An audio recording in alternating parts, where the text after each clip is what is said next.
All right, today we're going to be sampling. We got a record right here that I'm going to pop in and start chopping it up. But I actually want to focus a little bit more on the mindset that goes behind chopping up, but just understanding why you want to chop up the record the way you're going to.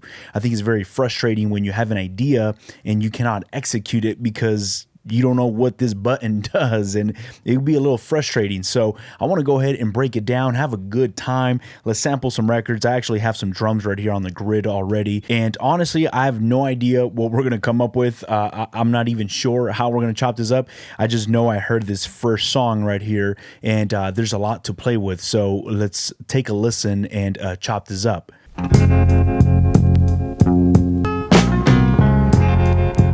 I should have stayed gone. All right, that sounds awesome. I'm gonna go ahead and name this, go into our editor. All right, so let's go ahead and start chopping this up. I'm right here in my sample editor page, but before I start chopping it up, there's a few things that I want to take a look at.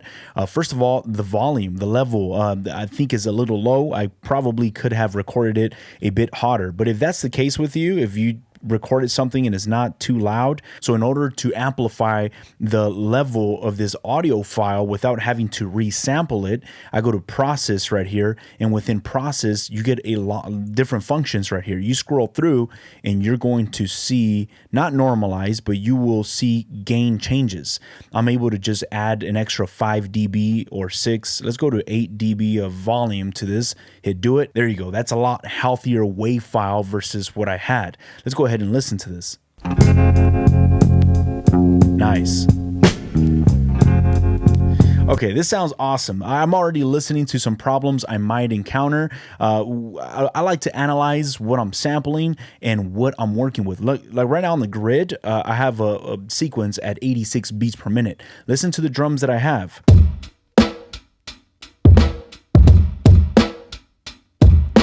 It was a drum break that I chopped up,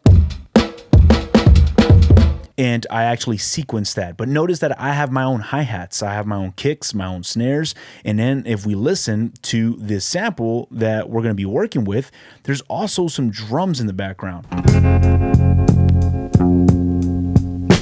I hear those hi-hats, the kick, it sounds great. I think it sounds really nice, but it might crash with what I'm working with. So in something like this, I might want to try out stem separation. Stem separation is a hit or miss. Sometimes it works, sometimes it doesn't, but it'd be worth to give it a shot right here and see if we could separate the drums from the background. And if you're asking yourself, you know, how are you using stem separation standalone? I'm not. I actually have a USB plugged in, and I have my computer on the side of me. Let's go all the way to stem separation, and it's going to do its thing. Let's see how it sounds. It might work, it might not. If it's too much artifacting going on, I might scratch it off and just work with the drums in the background. All right, we have it right here. I'm going to go to my program editor and just take off the drums from this. Yeah. Okay, that sounds great. This is, I can use this. This is awesome. I'm gonna go ahead and just flatten this pad out, and I'm gonna use this right here. I think it sounds great. And now that I flattened that out, I'll go right here to my sample editor, and I'm ready to start chopping this up into however many pieces I want to chop it up to. I'm gonna go from trim to chop, and right here in chop, I'm gonna just chop this up manually. I want to keep it right there in manual, and I'm gonna just take my time, go piece by piece, and listen to this. 1, 2, 3, 4. All right, so the way I'm chopping this up, I'm counting the beats in my head. 1, 2, 3, 4, 1, 2. I think this is gonna work, but there's some dead spaces, like right there, but it's technically on beat. But the way I'm going to find out if it works, I just want to hit play. And if you already have some drums in the background, that's going to help you adjust some of these chops if you need to. Yeah, like this. That bass line, I want that to be starting right where the bass hits. So it's technically getting off of the beats that I was counting in my head, but it's okay because now that I'm playing the drums, I'm getting a better understanding of where I need to put those chops at.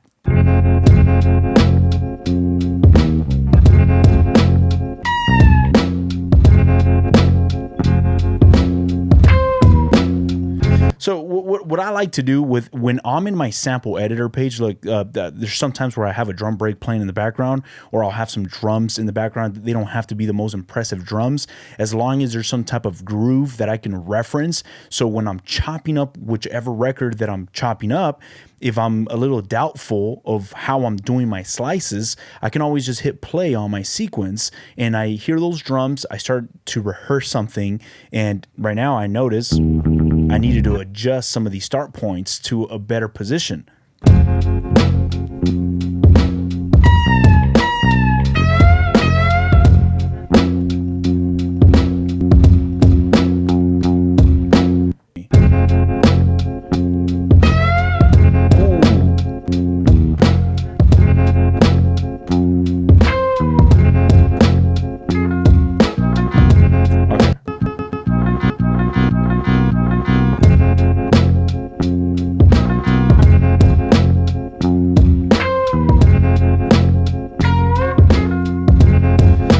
That sounds awesome. Okay, I'm going to go ahead and convert this into its own program. Go right here to Shift and Convert. And I want to just make sure I'm in this first option right here. Convert to convert drum program using slices, non-destructive. And I do not want to create an event. I hit do it. Now I go to my main page on track number 2. I'm going to scroll over to until I see those chops programs that is laid out right here. And listen, by the way, if you're following through and you're following along, thank you for following the video.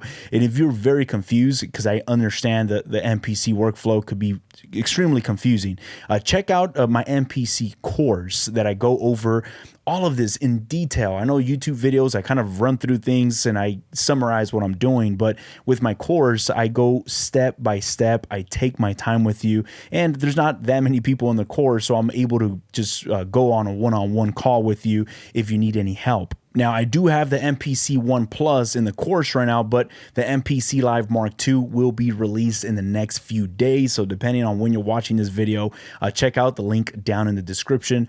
More information on that. We offer payment plans. So if you want to go ahead and start learning the MPC today, you can go ahead and do so, make your payments, and we'll have some fun. You'll be able to hang out with me for like 4 hours plus learning the MPC. And also, if you're a channel member of my YouTube channel, do not forget to get these sample chops that I have chopped up right here. You can load that up on your MPC and follow along. So let's keep going. All right, so we're right here in our sequence, and all we have is just 2 tracks, our drums and our sample chops, which the sample already has a really nice sounding bass line.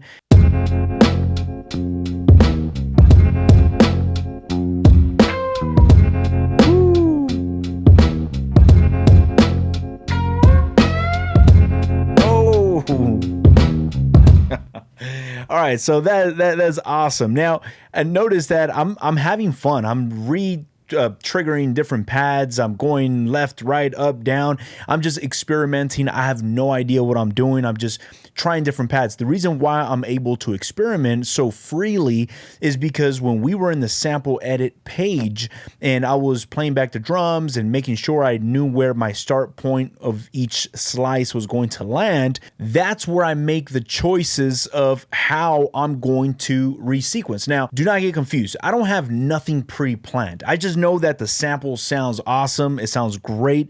It doesn't mean that I already have everything done in my head. No, I just have an idea.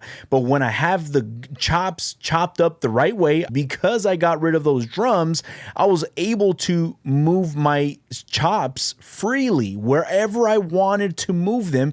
But if those hi-hats of the original record were still in the background, then it would cause me problems because I would have my hats and the record's hats clashing.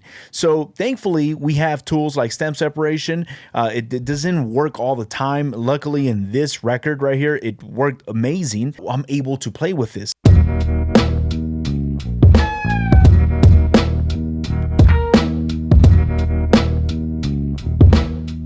Oh my goodness. Okay, so notice how you don't have to follow the 1, 2, 3, 4. You could play your own grooves or your own notes at whatever speed you want. Notice how I'm not just following the 1, 2, 3, 4. I can just speed it up a bit if I want to.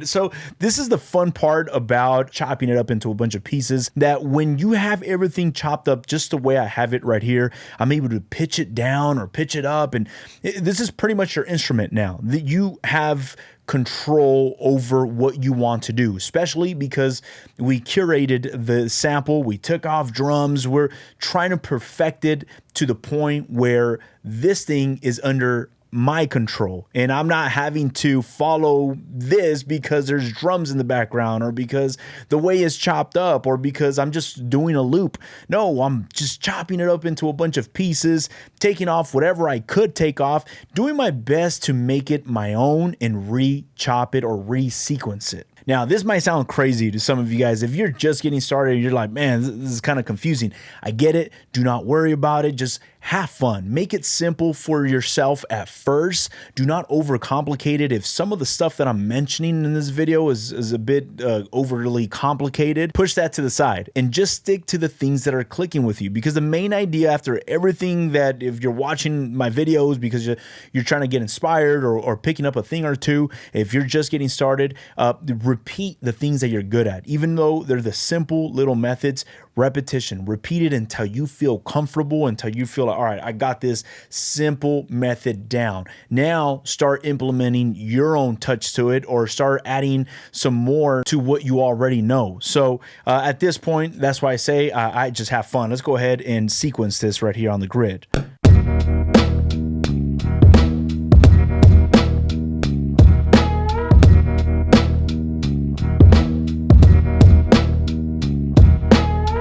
And now the benefits, if you are a musician, you can start adding your own touch to this. Even if you're not a musician, hook up a keyboard right here and just start adding some instruments on top of this and start making it sound completely different than what we started with over here on the record. This is what we have over here. You hear those hi-hats right there? The snare that drops. If I would not have gotten rid of that, I would not have probably been able to do this.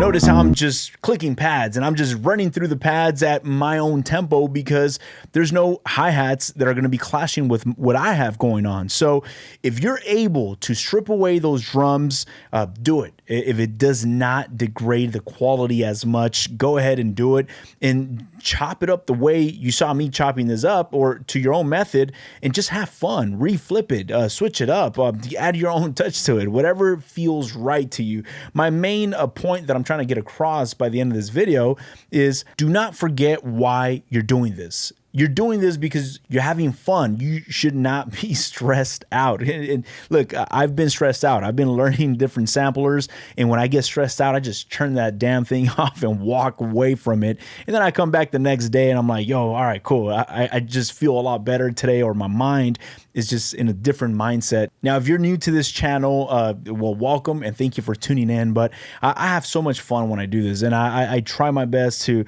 just let it go. You know, I never try to hide it. I've never tried to be too cool to let go a smile or just a moment of excitement. It's always something that's true to who I am. And this is why I do this. This is the reason why I do this, because I love it. I have so much fun doing it. And I always want to share my excitement. And I'm hoping you also feel the way I feel sometimes. I always assume that you feel the way I feel when we run into an awesome sample and we're just like, yo, this sounds so good. It's so unexpected. Sometimes there's records that I think I'm going to sample. I'm like, this is going to be awesome. But once I chop it up, I'm like, oh man, it's a bit disappointing. I don't think it is sounding the way I thought it would, versus other records that I don't think much of it. And once I chop it up, it sounds so good. Okay, I'm gonna go ahead and drop it right here. Thank you so much for hanging out with me. I'll catch you guys on our next video. Peace.